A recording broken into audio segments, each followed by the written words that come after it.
My name is Shivani Singh and I welcome you to my channel Knowledge Nation Academy. जब हमने last maths related video किया था तो उसमें हमने इंटीजर्स के बारे में पढ़ा था कि इंटीजर्स क्या होते हैं, उनकी क्या प्रॉपर्टीज हैं, क्या आइडेंटिटीज हैं, ये सारी चीजें हमने डिस्कस करी थी। आज हम नंबर के नेक्स्ट टाइप के बारे में पढ़ेंगे जो कि है रैशनल नंबर, कि रैशनल नंबर होते क्या है, उनकी क्या प्रॉपर्टीज है और क्या आइडेंटिटीज है। आज हम ये सारी चीजें डिस्कस करेंगे। उस पे जाने से पहले मैं आपको एक रिकैप देना चाहती हूँ। जब मैंने आपको नंबर्स पढ़ाया था, जब मैंने आपको नंबर्स का इंट्रोडक्शन दिया था, तो मैंने आपको बताया था कि वो सारे नंबर्स जो p बाई क्यू की फॉर्मेशन में लिखे जाते हैं, जो p बाई क्यू की नोटेशन में लिखे जाते हैं और जहाँ पर q is not equal to 0 होता है, वो सारे हमारे क्या होते हैं, रैशनल नंबर्स। जैसे 1/2, 3/4, 5/7, ये सारे क्या है, हमारे रैशनल नंबर्स। और मैंने एग्जाम्पल में आपको ये एग्जाम्पल बताया था कि जब हमें कभी टेस्ट में 19.5 आ जाते हैं 20 में से, या हम कोई सामान लेने जाते हैं 1.5 kg या 1/2 kg, ऐसे हम जब सामान लेने जाते हैं, ये सारी चीज़ें क्या होती हैं, हमारे रैशनल नंबर की कैटेगरी के अंडर आता है। लेकिन हमने एक और चीज़ पढ़ी है, फ्रैक्शंस।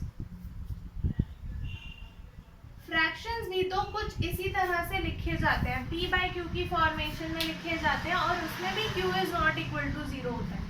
सो फ्रैक्शन और रैशनल नंबर जब नोटेशन सेम है, सेम कंडीशन फॉलो हो रही है, तो हमें एक नए सेट को डिफाइन करने की क्या जरूरत पड़ गई कि हमने एक new set of numbers define किया जिसका नाम हमने रैशनल नंबर्स रखा। हमने फ्रैक्शन में ही क्यों नहीं उस चीज को इंक्लूड कर दिया।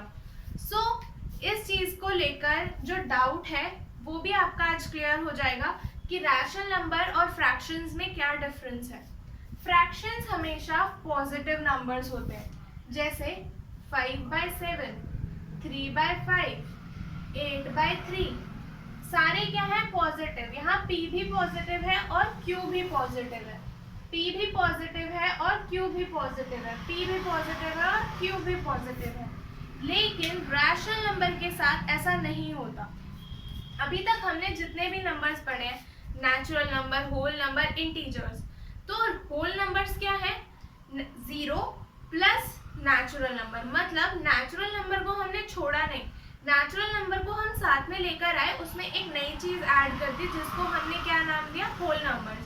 जब हमने इंटीजर्स पढ़े तो इंटीजर्स में हमने डिफाइन किए नेगेटिव नंबर्स और साथ में जो हमारा होल नंबर का सेट था हम उसको साथ में ले आए, हमने होल नंबर्स को वहां पर नहीं छोड़ा। तो अब जब हम रैशनल नंबर्स पढ़ रहे हैं तो हम इंटीजर्स को कैसे छोड़ सकते हैं। इसीलिए रैशनल नंबर में हमारे नेगेटिव इंटीजर्स भी इंक्लूड होते हैं, जबकि हमारे फ्रैक्शन में ऐसा नहीं होता। फ्रैक्शन में सिर्फ पॉजिटिव नंबर्स होते हैं, लेकिन रैशनल में -1/3, -5/7 ये नंबर्स भी इंक्लूड होते हैं, जिसमें हमारा p या q कोई भी नेगेटिव हो सकता है। लेकिन फ्रैक्शन में ऐसा नहीं होता, फ्रैक्शन में दोनों p और q दोनों ही क्या होने चाहिए, पॉजिटिव होने चाहिए। लेकिन इसमें p और q पॉजिटिव भी हो सकते हैं, नेगेटिव भी हो सकते हैं। p हमारा 0 भी हो सकता है, लेकिन q हमारा 0 नहीं हो सकता। रैशनल नंबर और फ्रैक्शंस में यही डिफरेंस है कि फ्रैक्शन सिर्फ पॉजिटिव होते हैं, लेकिन रैशनल नंबर पॉजिटिव, नेगेटिव और 0 तीनों हो सकते हैं। आई होप आपको फ्रैक्शन और रैशनल नंबर के बीच का जो बेसिक डिफरेंस है वो अब क्लियर हो गया होगा। अब हम आगे बढ़ते हैं कि आगे कौन सी प्रॉपर्टीज हैं, क्या चीजें हैं, इन सबको हम डिस्कस करेंगे। रैशनल नंबर वो नंबर होते हैं जो p बाई क्यू की फॉर्म में लिखे जा सकते हैं and q is not equal to 0। q हमारा 0 नहीं हो सकता, यही इकलौती कंडीशन है हमारी रैशनल नंबर्स की। फॉर एग्जाम्पल 7/8 -9/2 मतलब p हमारा नेगेटिव हो सकता है, 4/-3 मतलब q भी हमारा नेगेटिव हो सकता है, 0/5 it means p can be 0, q हमारा 0 नहीं है, 2 -3। अब 2 और -3 हमारे रैशनल नंबर कैसे हैं, तो अगर मैं 2 के नीचे नीचे 1 लगा दूँ और -3 के नीचे भी 1 लगा दूँ, तो मैंने इसको किस फॉर्म में लिख दिया, p/q की फॉर्म में लिख दिया, इसको भी p/q की फॉर्म में लिख दिया। सो वो सारे नंबर्स जिनको हम p/q की फॉर्मेशन में लिख सकते हैं वो हमारे क्या होते हैं, रैशनल नंबर्स। अब इनकी कुछ प्रॉपर्टीज को देखते हैं कि इनकी क्या प्रॉपर्टीज है। लाइक हमारी इंटीजर की प्रॉपर्टी थी कि अगर कोई एक इंटीजर है a, कोई दूसरा इंटीजर है b, उन दोनों के ऊपर कोई बाइनरी ऑपरेशन लगा है तो जो रिजल्ट आएगा वो भी क्या होगा हमारा, वो इंटीजर ही होगा, सिर्फ डिवीजन को छोड़कर। डिवीजन ये रूल फॉलो नहीं करता। So addition, multiplication and subtraction ये क्लोजर प्रॉपर्टी के अंदर आते हैं इंटीजर्स के केस में। अब हम रैशनल नंबर के लिए देखेंगे कि क्लोजर प्रॉपर्टी क्या है। सो स्टार्ट करते हैं हमारी फर्स्ट प्रॉपर्टी जो कि है क्लोजर प्रॉपर्टी।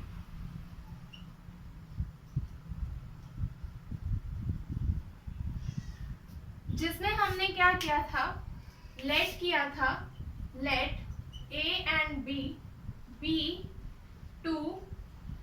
पहले हमने इंटीजर्स के लिए चेक किया था, अब हम रैशनल नंबर्स के लिए चेक करेंगे। तो अब हम इन दोनों को क्या चेक करेंगे, rational numbers. Let a and b be 2 rational numbers, then हम चेक करेंगे कि a प्लस b ये चीज फॉलो करेगा या नहीं। सो लेट कर लेते हैं वो दो रैशनल नंबर्स, a की वैल्यू मान लीजिए 1/2 और b की वैल्यू मान लीजिए 3/2। इन दोनों को हमें ऐड करना है, तो a प्लस b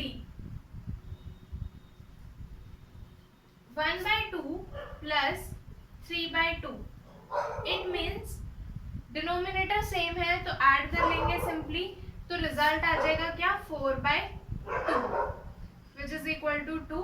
तो we can write it as 2/1, 2/1। तो ये p/q की फॉर्मेशन में हम लिख सकते हैं। इसका मतलब एडिशन क्लोजर प्रॉपर्टी को फॉलो करता है। अब हम सब्ट्रैक्शन के केस में देखते हैं कि क्या सब्ट्रैक्शन के केस में क्लोजर प्रॉपर्टी फॉलो होती है या नहीं होती है। सो लेट कर लिया हमने a and b be 2 rational numbers, then अब हमें सब्ट्रैक्शन के लिए चेक करना है तो हम a माइनस b पर चेक करेंगे। वही सेम, a की वैल्यू 1/2, b की वैल्यू 3/2। सो अब हम सब्ट्रैक्ट करते हैं 1/2 माइनस 3/2। डिनोमिनेटर सेम है तो सब्ट्रैक्ट करना इजी हो जाएगा, 1 minus 3 minus 2/2 which means -1, and -1 can be written as -1/1, which means it also follows the property of p/q, and q is not equal to 0. It means it is also a rational number, which means subtraction also follows the closure property.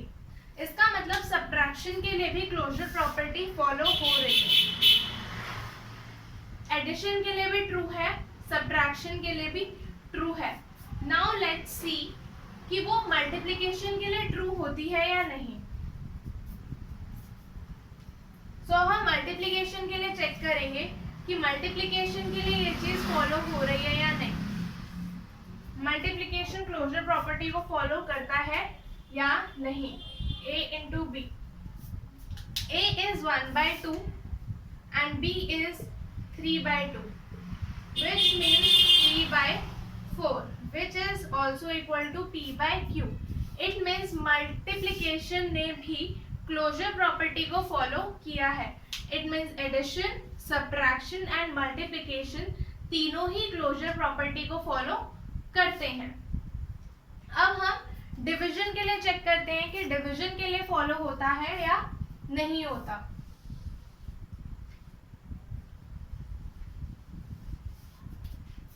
So a divided by b, a divided by b means 1/2 divided by 3/2। जब हम divide हटाएंगे तो ये क्या हो जाएगा, reciprocal हो जाएगा, 1/2 इंटू 2/3। यहाँ से 2 कैंसिल तो रिजल्ट आया 1/3 which is equal to p/q। It means closure property division भी फॉलो करता है, लेकिन सिर्फ एक कंडीशन कि कोई भी रैशनल नंबर जीरो नहीं होना चाहिए। मतलब इन केस अगर b मेरा जीरो हो जाएगा, इन केस मेरा b जीरो हो जाता है, तो जीरो को मैं 0/1 लिख सकती हूँ, which means a is also a rational number and b is also a rational number, क्योंकि जीरो को मैं 0/1 लिख सकती हूँ, which can be written as p/q. But when I am going to divide it, when a is dividing b, means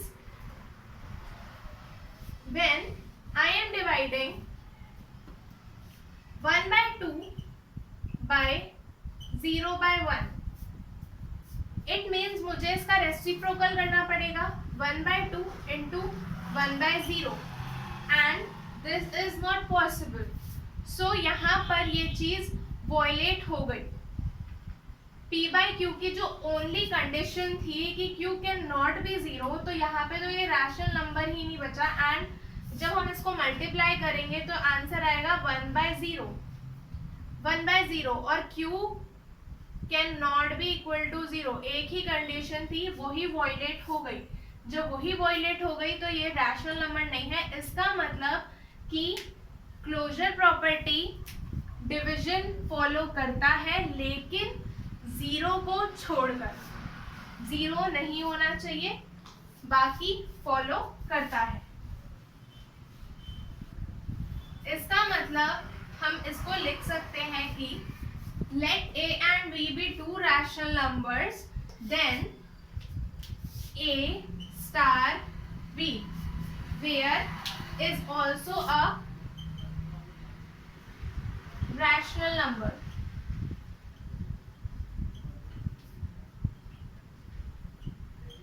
Where star denotes, क्या denote करता है?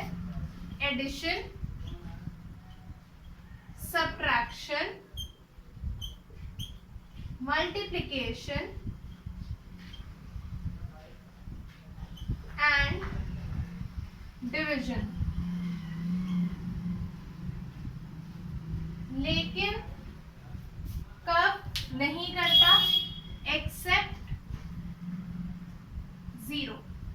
Zero को छोड़कर डिविजन ये फॉलो करता है। इसका मतलब कि हमारे क्लोजर प्रॉपर्टी हमारे चारों ऑपरेशंस के लिए फॉलो होती है, except for zero in the case of division.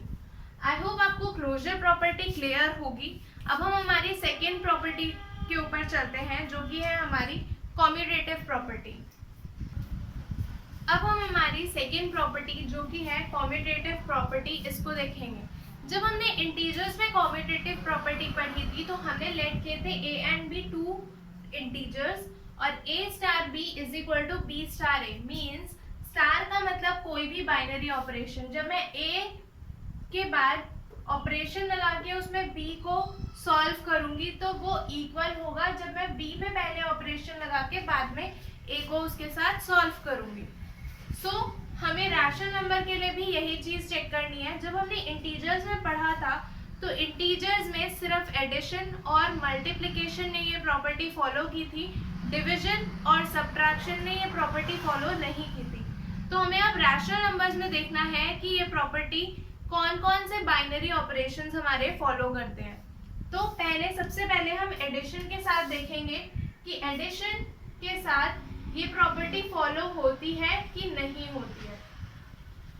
So let कर लेते हैं दो रैशनल नंबर्स, a को मैंने लेट कर लिया 1/2 और b को लेट कर लिया 3/2। सो अब चेक करते हैं a plus b is equal to b plus a। हमें ये चीज चेक करनी है कि a plus b is equal to b plus a है या नहीं है। तो a की वैल्यू है 1/2, b की वैल्यू है 3/2, b की वैल्यू है 3/2, a की वैल्यू है 1/2। जब हमने इसको ऐड किया तो रिजल्ट आया 4/2। यहाँ पे भी जब हमने इसको ऐड किया तो रिजल्ट आया 4/2। इट मीन्स एडिशन ने ये चीज फॉलो की कि जब हमने a प्लस b किया वो b प्लस a के, मतलब जब हमने उसको रिवर्स किया तो सेम आंसर आ रहा है, इसका मतलब एडिशन ने ये चीज फॉलो की। अब हम सब्ट्रैक्शन के केस में देखते हैं कि क्या होता है। Subtraction means a minus b is equal to b minus a. 1/2 minus 3/2 is equal to 3/2 minus 1/2. जब मैंने 1 माइनस 3 किया, डिनोमिनेटर सेम है तो इजीली सब्ट्रैक्ट हो जाएगा। 1 माइनस 3 किया तो आंसर क्या है, -2/2। जब मैंने 3 माइनस 1 किया तो आंसर आया 2/2। सेम वही साइन कन्वेंशन का कॉन्सेप्ट कि अगर एक पॉजिटिव है दूसरा नेगेटिव है तो ऑटोमेटिकली क्या होगा, सब्ट्रैक्ट हो गया। लेकिन साइन किसका आएगा, जो बड़ा है। यहाँ पे बड़ा 3 है तो 3 के आगे नेगेटिव साइन है, नेगेटिव साइन आ गया। यहाँ पे 3 पॉजिटिव 1 नेगेटिव, इसका मतलब होगा क्या, सब्ट्रैक्ट। साइन किसका आएगा, जो बड़ा होगा। बड़ा क्या है, 3 के आगे पॉजिटिव साइन है तो रिजल्ट क्या हो जाएगा, पॉजिटिव। -2/2 is equal to 2/2। यहाँ से मैं ऐसे कह सकती हूँ कि 1/1, तो -1 is equal to 1 which is not possible. इसका मतलब इंटीजर्स की ही तरह सब्ट्रैक्शन ने भी कॉम्यूटेटिव प्रॉपर्टी को रैशनल नंबर्स में फॉलो नहीं किया। अब हम हमारा थर्ड ऑपरेशन चेक करेंगे जो कि है मल्टीप्लिकेशन।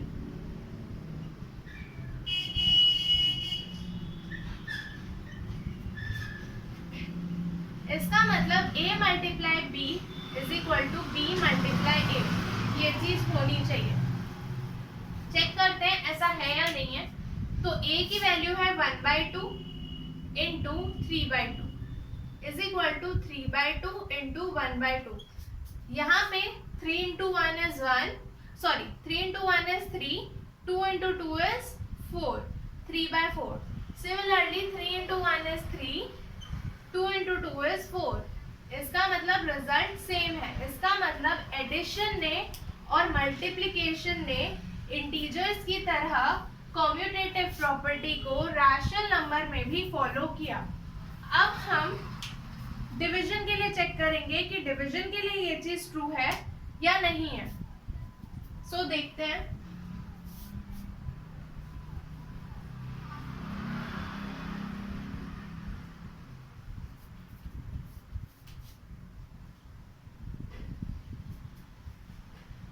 डिवीजन के केस में अब हम चेक करेंगे कि ये चीज ट्रू है या नहीं है। a divided by b is equal to b divided by a। a की वैल्यू थी 1/2, a is 1/2 and b is 3/2। 1/2 divided by 3/2 is equal to 3/2 divided by 1/2। जब हम डिवीजन का साइन हटाते हैं तो हम मल्टीप्लिकेशन का सिंबल लगाते हैं और रेसिप्रोकल कर देते हैं। यहाँ पे भी हम सेम चीज करेंगे, डिवीजन हटा के मल्टीप्लिकेशन का सिंबल और रेसिप्रोकल। 2 से 2 कैंसिल, यहाँ पे रिजल्ट आया 1/3, यहाँ पे रिजल्ट आया 3 विच इज नॉट इक्वल। इसका मतलब डिवीजन ने भी सब्ट्रैक्शन की ही तरह कॉम्यूटेटिव प्रॉपर्टी को फॉलो नहीं किया।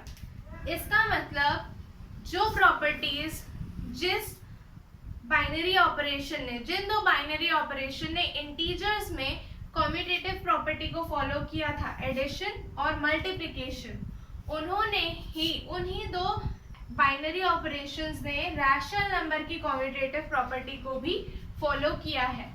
और सब्ट्रैक्शन और डिवीजन ने ना इंटीजर्स में कॉम्यूटेटिव प्रॉपर्टी को फॉलो किया था, ना ही रैशनल नंबर्स की कॉम्यूटेटिव प्रॉपर्टी को फॉलो किया है। सो आई होप आपको दूसरी प्रॉपर्टी जो कि कॉम्यूटेटिव प्रॉपर्टी है वो क्लियर हो गई होगी। अब हम हमारी थर्ड प्रॉपर्टी जो कि है एसोसिएटिव प्रॉपर्टी, इसके बारे में पढ़ेंगे कि एसोसिएटिव प्रॉपर्टी होती क्या है। एसोसिएटिव का मतलब है एसोसिएट करना, नंबर्स को इस तरह से एसोसिएट करना कि हमारी जो कैलकुलेशन है वो सिंपल हो जाए और इजीली सॉल्व हो जाए। इसका मतलब हम क्या करेंगे, नंबर्स को अरेंज करेंगे अपनी कन्वीनियंस के अकॉर्डिंग, सो दैट हम क्वेश्चन को इजीली सॉल्व कर सकें। जैसा हमने इंटीजर्स में भी देखा था कि सब्ट्रैक्शन और डिवीजन ने एसोसिएटिव प्रॉपर्टी को फॉलो नहीं किया था। सेम यहाँ पर भी सब्ट्रैक्शन और डिविजन एसोसिएटिव प्रॉपर्टी को रैशनल नंबर्स में भी फॉलो नहीं करेंगे। क्यों? क्योंकि रैशनल नंबर, कुछ रैशनल नंबर्स इंटीजर्स भी तो हैं। जैसे हमने देखा था कि हम कभी भी पिछले नंबर को छोड़ते नहीं हैं। जब हमने होल नंबर्स पढ़े तो वो रैशनल नेचुरल नंबर के साथ पढ़े कि नेचुरल नंबर में कुछ एक्स्ट्रा आया तो वो होल बन गया। जब हमने इंटीजर्स पढ़ा तो होल में कुछ एक्स्ट्रा आया तो वो इंटीजर बन गया। वैसे ही हमने जब रैशनल नंबर पढ़े तो इंटीजर के साथ साथ कुछ एक्स्ट्रा आया था, तो जो प्रॉपर्टीज इंटीजर ने फॉलो नहीं करी थी वो हमारा रैशनल नंबर भी फॉलो नहीं करेगा। सो इसीलिए हम यहाँ पर सिर्फ दो ऑपरेशंस को डिस्कस करेंगे, एडिशन और मल्टीप्लिकेशन। सो प्रोसीड करते हैं। हमने लेट कर लिया A B C 3 rational numbers हैं। वो 3 रैशनल नंबर, ए की वैल्यू 1/2, बी की 3/2 एंड सी की 5/2, हमने ये लेट कर लिया। अब हमें ये चेक करना है कि जब मैं a प्लस बी प्लस सी, जिसमें b प्लस सी को पहले ऐड करूं फिर a में ऐड करूं, या फिर पहले मैं a प्लस बी को ऐड करूं, a और b को ऐड करूं और उसके बाद रिजल्ट को c में ऐड करूं तो रिजल्ट सेम आएगा। तो देखते हैं। a की वैल्यू है 1/2 प्लस b की वैल्यू है 3/2, c की वैल्यू है 5/2 is equal to 1/2 plus 3/2 plus 5/2। 1/2 बाहर है तो पहले ब्रैकेट सॉल्व करेंगे। 3 प्लस 5 इज 8, 8/2 बाहर आ गया। 1 प्लस 3 इज 4, 4/2 प्लस 5/2। अब इन दोनों को ऐड करेंगे तो रिजल्ट आ गया 9/2। यहाँ से भी 4 प्लस 5 इज 9, तो 9/2। इसका मतलब एडिशन ने एसोसिएटिव प्रॉपर्टी को फॉलो किया है कि हम एडिशन में अगर हमें अपनी कैलकुलेशन को इजी करना है, सिंपल करना है, तो हम नंबर्स को एसोसिएट कर सकते हैं, हम नंबर्स को अरेंज कर सकते हैं। अब हम मल्टीप्लिकेशन के केस में देखते हैं। a is 1/2 multiply b is 3/2 and c is 5/2. Similarly 1/2 into 3/2 into 5/2. 1/2 3 into 5 15। हमेशा न्यूमरेटर से मल्टीप्लाई होगा और डिनोमिनेटर से मल्टीप्लाई होगा। 3 into 5 is 15 and 2 into 2 is 4 is equal to 3 into 1 is 3 and 2 into 2 is 4 into 5/2. Now we will multiply 1/2 to 15/4. 15 into 1 is 15, 2 into 4 is 8, 15/8. 3 into 5 is 15 and 4 into 2 is 8. It means multiplication ने भी associative property को follow किया है।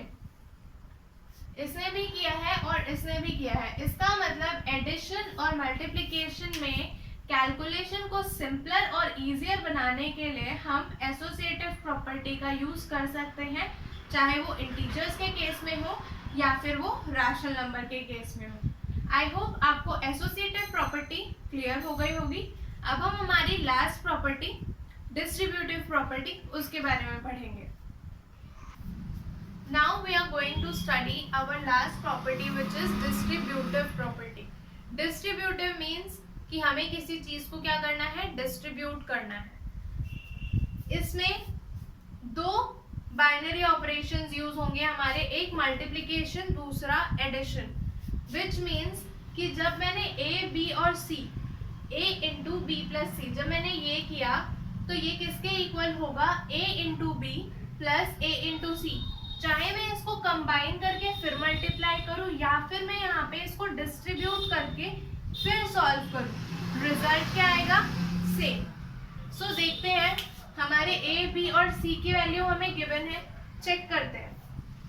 a की value है 1/2, b की value है 3/2 plus c की वैल्यू है 5/2।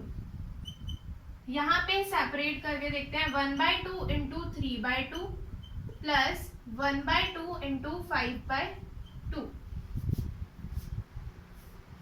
1/2। पहले हम ब्रैकेट सॉल्व करेंगे। 3 + 5 = 8। डिनोमिनेटर, क्योंकि डिनोमिनेटर सेम है तो हम डायरेक्ट ऐड कर सकते हैं। सो 8/2। यहाँ पर 3 जब मल्टीप्लिकेशन होता है तो न्यूमरेटर की न्यूमरेटर से मल्टीप्लाई एंड डिनोमिनेटर की डिनोमिनेटर से। तो 3 × 1 is 3, 2 × 2 is 4। Similarly 5 × 1 is 5, 2 × 2 is 4। Now यहाँ पर अब ये क्या हो रहा है, मल्टीप्लाई। इसका मतलब न्यूमरेटर की मल्टीप्लाई न्यूमरेटर से और डिनोमिनेटर की डिनोमिनेटर से। सो 8 × 1 is 8, 2 × 2 is 4। डिनोमिनेटर सेम है, इसका मतलब हम न्यूमरेटर को सिंपली ऐड कर सकते हैं। तो 3 + 5 = 8, 8/4, which means कि LHS is = RHS। इसका मतलब डिस्ट्रीब्यूटिव प्रॉपर्टी फॉलो हो रही है कि अगर हम दो रैशनल नंबर्स को ऐड कर रहे हैं और उसको थर्ड से मल्टीप्लाई कर रहे हैं, तो चाहे तो हम पहले दोनों को मल्टीप्लाई कर दें, a × b और a × c, फिर रिजल्ट को ऐड कर दें, या फिर पहले हम ऐड करें फिर रिजल्ट से मल्टीप्लाई कर दें। ये हम अपनी कन्वीनियंट के अकॉर्डिंग यूज करते हैं कि कहाँ पर हमें इनको ओपन करना है और कहाँ पर इन्हें हमें क्लोज करके सॉल्व करना है। सो आई होप आपको यहाँ तक क्लियर होगा कि distributive property, commutative property, closure property, associative property क्या है, कौन से ऑपरेशंस इन्हें फॉलो करते हैं और कौन से ऑपरेशंस इन्हें फॉलो नहीं। अब हम रैशनल नंबर्स को नंबर लाइन पर रिप्रेजेंट करना सीखेंगे कि नंबर लाइन पर हम रैशनल नंबर को कैसे रिप्रेजेंट करते हैं। नंबर लाइन क्या है, वो लाइन जिसपे नंबर्स होते हैं। अब नंबर्स तो हमारे सिंपल 1 2 3 4 की फॉर्मेट में होते हैं, तो अब हम रैशनल नंबर्स को कैसे उन पर रिप्रेजेंट करेंगे, हम ये चीज सीखेंगे। सो एग्जाम्पल के लिए हम सबसे पहले ले लेते हैं 3/7।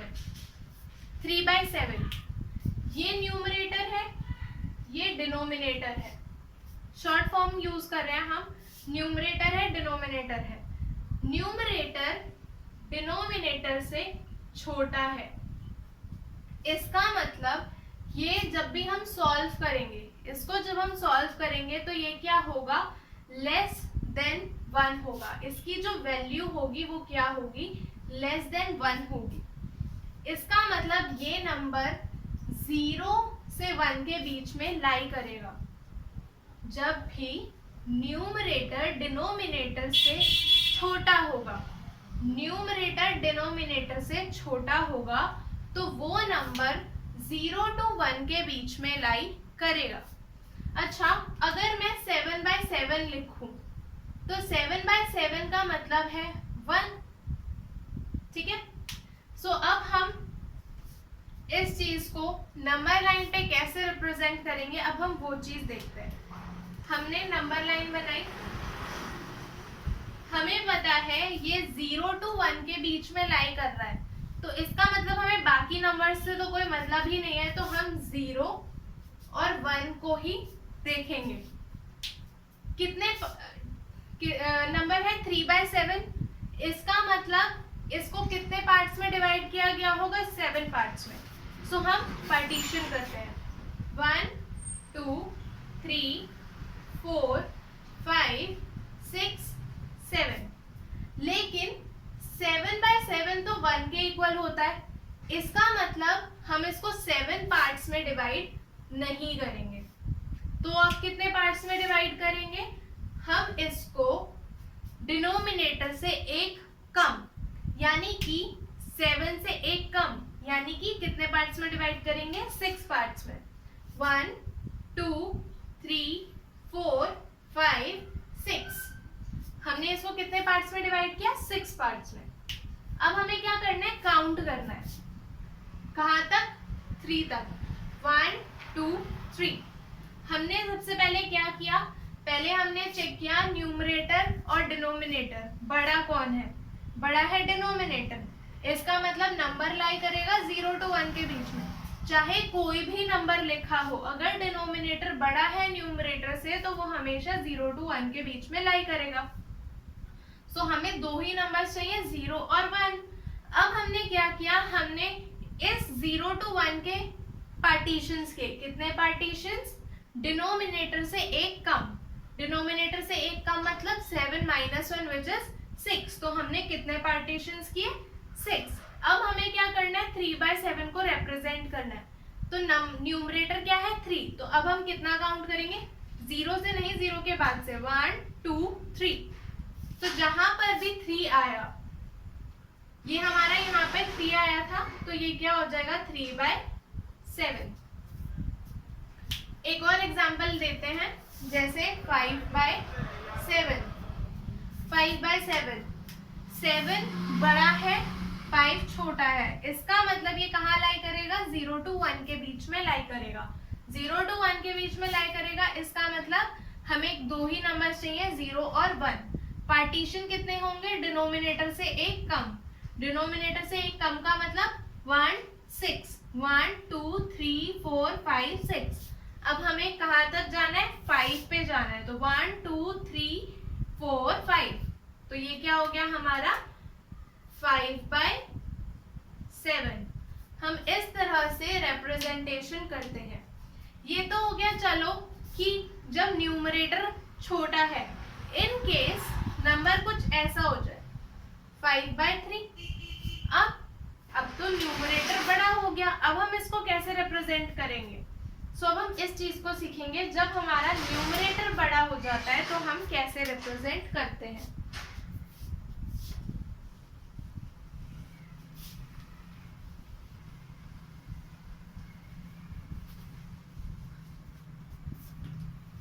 हमें रिप्रेजेंट करना है 5/3 को। सबसे पहले हमने चेक किया कि हमारा न्यूमरेटर डिनोमिनेटर से बड़ा है, इसका मतलब 0 to 1 के बीच में तो लाई नहीं करेगा, तो अब हम क्या करेंगे, इसको डिवाइड करेंगे, इसका मतलब हम इसको किस में लिखेंगे, मिक्स्ड फ्रैक्शन की फॉर्म में लिखेंगे। मिक्स्ड फ्रैक्शन में कैसे लिखते हैं, डिवाइड किया 1 3 2, Q R D, Q R D ऐसे लिखते हैं, Q की जगह पे 1, R की जगह पे 2 और D की जगह पे 3। तो अब 5/3 की वैल्यू क्या हो चुकी है, 1 2/3। अब हमें यहां से पता चलेगा कि हमें कौन से दो नंबर चाहिए। यहाँ पे क्या आ गया 1, इसका मतलब हमें एक नंबर 1 चाहिए, और हम पीछे नहीं जाते हैं, हम आगे जाते हैं, तो हमारा अगला नंबर क्या हो जाएगा 2, 1 और 2। अब कितने पार्टीशंस होंगे, 3 दिया हुआ है, अब हमें 2/3 को रिप्रेजेंट करना है, तो 2/3 को तो हम रिप्रेजेंट कर सकते हैं ना, हमें पता है न्यूमरेटर छोटा है, डिनोमिनेटर बड़ा है, तो हम क्या करेंगे 3 से एक कम, यानी कि कितने लाइंस, कितनी पार्टीशंस, 2 पार्टीशंस। 2 पार्टीशंस का मतलब है 1 2 3, हमारे 3 पार्ट्स हो गए, इसलिए हम 2 ही लाइंस खींचते हैं, क्योंकि एंड में 3/3 इज इक्वल टू 1, जैसा अभी हमने 7/7 के केस में देखा था। तो पार्टीशंस हमारी कितनी हो गई 3, लेकिन लाइन हमने कितनी खींची है 2। अब हमें क्या रिप्रेजेंट करना है 2/3, तो हम सिंपल वही काउंट करेंगे 1 2, यहाँ पे आ रहा है 2, तो ये क्या हो जाएगा 2/3, लेकिन हमारा नंबर क्या है, हमारा नंबर तो 1 2/3 है ना, तो ये जो 1 है ये यहाँ पर आ जाएगा, क्यों आ जाएगा, क्योंकि ये जो अब रिप्रेजेंटेशन हुआ है ये 0 to 1 के बीच में तो हुआ नहीं, ये किसके बीच में हुआ है 1 और 2 के बीच में, तो ऑटोमेटिकली ये 1 यहाँ आ जाएगा, जिसका मतलब 1 2/3, जिसका मतलब ये नंबर क्या हो गया 5/3। हम इस तरह से रैशनल नंबर्स को नंबर लाइन पर रिप्रेजेंट करते हैं। आई होप आपको representation of numbers, rational numbers, properties of rational numbers clear होंगी। अगर आपको कहीं पर भी कोई डाउट आया है सो प्लीज़ मुझे कमेंट बॉक्स में बताइए। अगर आपको ये वीडियो पसंद आया है तो प्लीज़ इसे लाइक करिए और शेयर करिए अपने दोस्तों के साथ। अगर आपने अभी तक चैनल को सब्सक्राइब नहीं किया है तो प्लीज़ इस चैनल को सब्सक्राइब करिए, नॉलेज नेशन एकेडमी। मिलते हैं नेक्स्ट वीडियो में। Thank you.